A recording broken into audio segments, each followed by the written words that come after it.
Mais dis-moi Marion, qu'est-ce qui est arrivé de nouveau chez Park Edge? Mime Master, c'est un jeu extrêmement simple pour tous les publics et qui est extrêmement fluide. On se demande comment personne n'a eu cette idée-là avant et pourtant c'est un jeu original. Le principe, c'est qu'un joueur va faire un mime aux autres joueurs en leur décrivant ce qu'ils doivent faire. Penche-toi en avant, mets le bras en arrière et le premier joueur qui trouve ce que le mime représente a gagné la carte de Mime Master.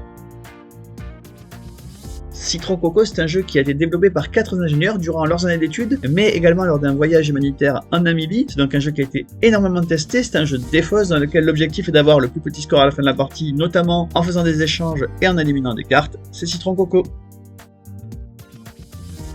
Navoria, c'est un premier jeu. C'est le premier jeu de Meng Chulin et pour un coup d'essai c'est un coup de maître puisque il est sorti l'an dernier en chinois et en anglais et il est déjà dans le top 2500 de BGG et même dans le top 1000 des jeux stratégie. Il nous arrive cette année en France édité par Silex, l'éditeur d'Amalfi et de Donjon, le jeu de société.